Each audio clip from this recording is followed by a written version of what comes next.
નમસ્કાર મિત્રો, સ્વાગત છે તમારું આપણી પોતાની યુટ્યુબ ચેનલ પેન્શન ગુજરાતમાં। તો મિત્રો, આજે આપણે એક ખૂબ જ મહત્વપૂર્ણ માહિતી વિશે વાત કરવા જઈ રહ્યા છીએ, જે ખાસ કરીને તેઓ માટે છે જેઓ હાલમાં સરકારની નોકરીમાંથી નિવૃત્ત થયા છે અથવા તો તેમના પરિવારમાં કોઈ પેન્શનર છે, તેમના માટે આ માહિતી અત્યંત જરૂરી છે। તો મિત્રો, આજે આવેલી અપડેટ અનુસાર પેન્શનમાં નોંધપાત્ર વધારો થવાની ચર્ચા ફરી એકવાર તેજ બની છે।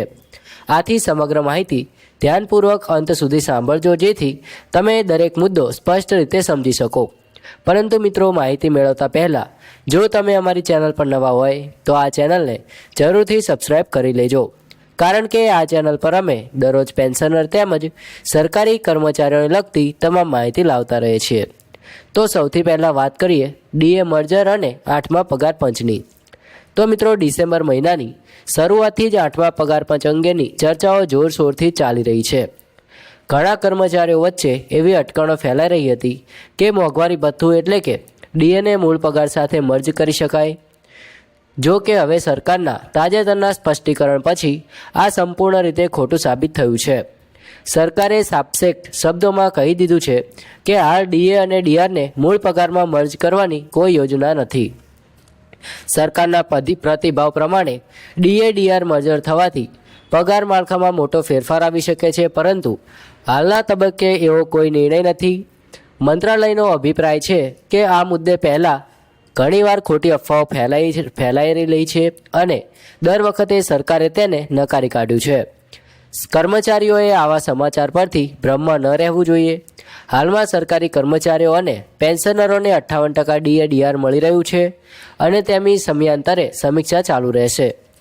મિત્રો, હવે પ્રશ્ન એ છે કે શું 8મો પગાર પંચ ક્યારે લાગુ થશે? તો ઉપલબ્ધ માહિતી મુજબ 8મો પગાર પંચ 1 જાન્યુઆરી 2026થી અમલમાં આવી શકે છે। જો કે તેને સંપૂર્ણ રીતે લાગુ કરવામાં અથવા તો લાગુ થવામાં 2028 સુધીનો સમય લાગી શકે છે।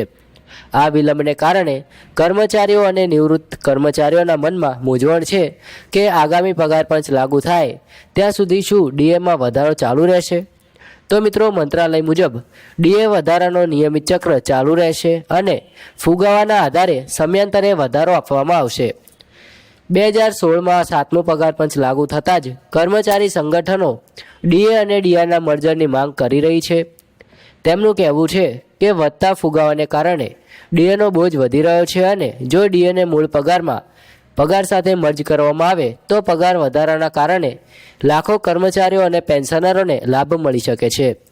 જો કે નાણાકીય બોજને ધ્યાનમાં રાખીને ડીએ ડીઆર મર્જર સરકાર હાલમાં શક્ય માનતી નથી। મિત્રો, નિષ્ણાંતોના મતે 58% ડીએને મૂળ પગારમાં ભેળવવાથી સરકાર પર જીડીપીના 0.5%થી વધુનો આર્થિક બોજ આવી શકે છે। તેથી સરકાર આ મુદ્દે ખૂબ જ સાવચેત છે। ડીએમાં સમયસર વધારા આપવાની પદ્ધતિ ચાલુ રહેશે, જેથી મોંઘવારીનો સીધો પ્રભાવ પગાર અને પેન્શન પર ન પડે। મિત્રો, હવે વાત કરીએ પગાર વધારા અંગેની। તો જો 8મો પગાર પંચ 2026થી અમલમાં આવશે તો 50 લાખથી વધુ કેન્દ્રીય કર્મચારીઓ અને 65 લાખથી વધુ પેન્શનરોને તેનો સીધો લાભ મળવાનો છે। કર્મચારી સંઘોની માંગ છે કે ફિટમેન્ટ ફેક્ટર 2.46 રાખવામાં આવે, જેના આધારે સરેરાશ પગારમાં 30%થી લઈને 40% સુધીનો વધારો થઈ શકે છે। જો આ ભલામણ સ્વીકારવામાં આવે તો પેન્શનરોને પણ નોંધપાત્ર લાભ મળવાનો છે।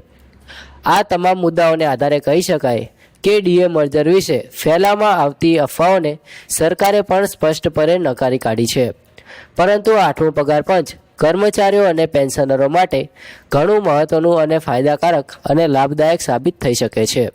મિત્રો, આ હતી આજની મહત્વપૂર્ણ માહિતી।